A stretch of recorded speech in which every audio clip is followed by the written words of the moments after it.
Deutsche Welle, Learning by Ear, Fréquence, Avenir. Bonjour et bienvenue dans notre série d'émissions Learning by Ear consacrée à l'environnement. Au menu du jour, les déchets plastiques et leur impact sur l'environnement.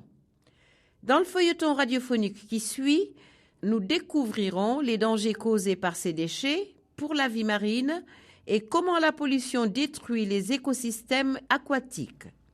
Et nous verrons si le recyclage représente une alternative aux décharges qui débordent.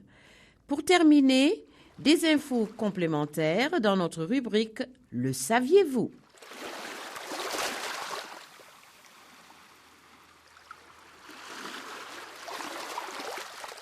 Je me souviens qu'avant, cette plage était propre, rien que du sable blanc et des palmiers. Ne jette pas ton sac plastique, Moses. Mais pourquoi ? Mais c'est rien ça.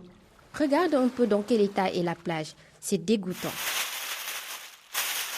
Vois ces algues-là, elles sont jonchées de sacs de supermarché, de canettes de soda et de papier de bonbons. C'est répugnant. Et alors ? Tu voudrais garder tes ordures avec toi tout le temps ? Mon père aussi en voiture, il jette ses bouteilles en plastique par la fenêtre. Tu ne penses donc jamais à l'environnement ?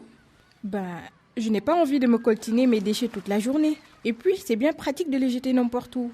Ce n'est pourtant pas bien compliqué de garder tes déchets jusqu'à ce que tu trouves une poubelle.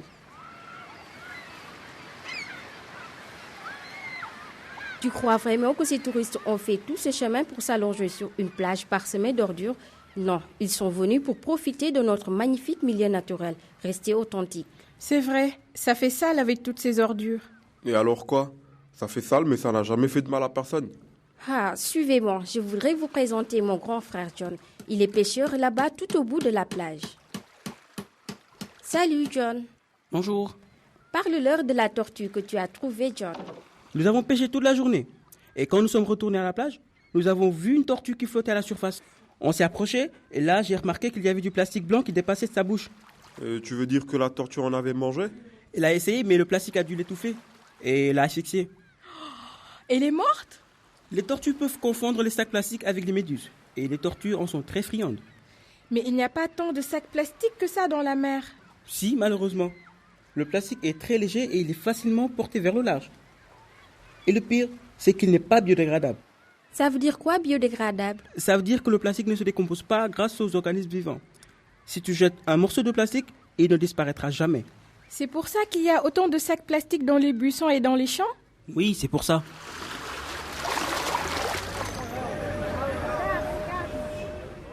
Oh là là, regarde un peu ce tas d'ordures là-bas de l'autre côté de la route. Hey, il y a un rat. Ah, j'ai horreur des rats. Ma mère me dit qu'ils sont porteurs de maladies. Je ne comprends vraiment pas pourquoi personne ne les ramasse. Ça reste là à pourrir. Tiens, regardez qui arrive. C'est notre proviseur. Bonjour Monsieur Kitanga. Bonjour Moses. Monsieur Kitanga, qui est responsable du ramassage des ordures ? C'est le travail de la municipalité normalement. Mais elle n'arrive pas à faire face. Et pourquoi ? Quand la municipalité ramasse les ordures, elles atterrissent dans une décharge pas loin d'ici. Mais actuellement, la décharge est pleine à ras-bord et la seule solution est de laisser les ordures là. Et comment se fait-il qu'il y ait autant d'ordures ? Il y a plusieurs raisons. La première est qu'il y a de plus en plus de gens qui vivent dans les villes. Prenons l'exemple de Manbara, à 30 km d'ici. Il y a 20 ans, la ville comptait 250 000 habitants. Maintenant, il y en a près d'1 million. Chaque personne produit des déchets. Et plus nous générons des déchets, plus nous en jetons. Est-ce qu'on ne pourrait pas tout simplement brûler ces ordures ? Oui, c'est possible. Ça s'appelle l'incinération. C'est ça la solution alors, non ? Pas forcément. En brûlant certains déchets, comme le plastique, des fumées toxiques se dégagent. Elles polluent l'environnement et sont nocives pour la santé. Ça coûte beaucoup plus cher que de les stocker dans une décharge. Ce qu'il faut, c'est plus recycler.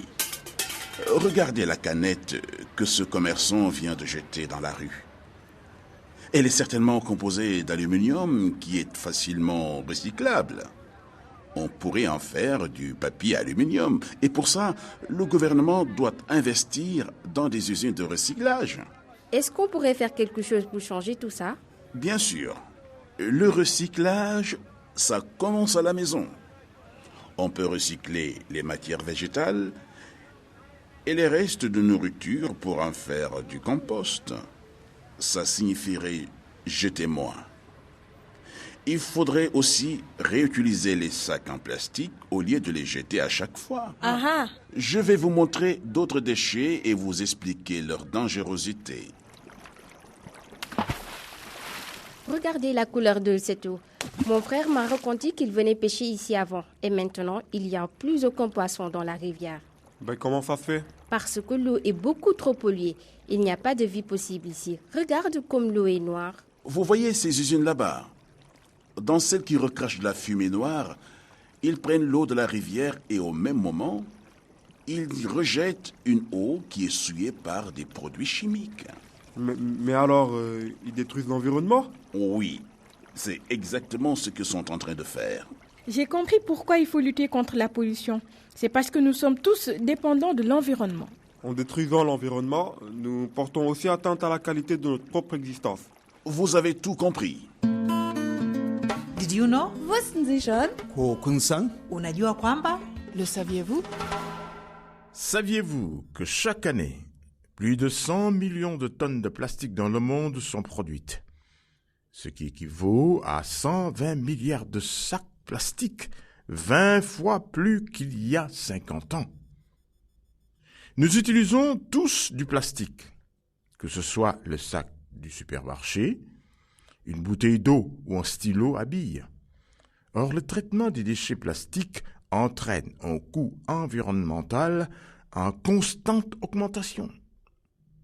La plupart des plastiques ne sont pas biodégradables.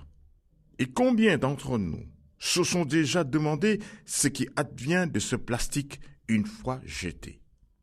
Chaque année, plus de 100 000 mammifères marins meurent après avoir confondu du plastique avec de la nourriture. En avril 2002, une baleine morte s'est échouée sur les côtes françaises. Son estomac contenait plus de 800 kilos de sacs et d'emballages plastiques. Il est dit qu'un sac plastique jeté dans la mer va voguer sur les océans pendant plus de 450 ans. Pourtant, personne ne peut l'affirmer. Pour une raison simple, les matériaux plastiques n'existent pas depuis assez longtemps pour le savoir. Le nombre croissant de pays décrète des lois pour réduire l'utilisation de ces sacs. Le Rwanda est un pays de l'Afrique subsaharienne qui a même interdit les sacs plastiques. D'autres pays dans le monde prévoient d'imposer des taxes sur leur utilisation.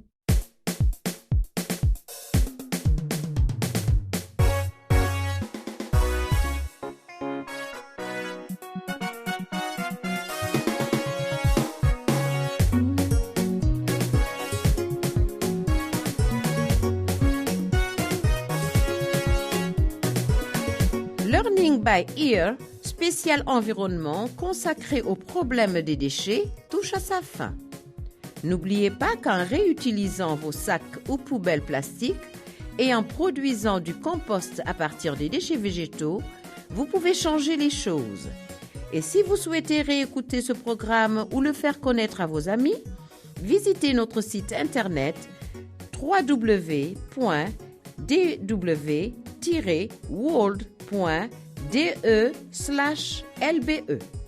À bientôt!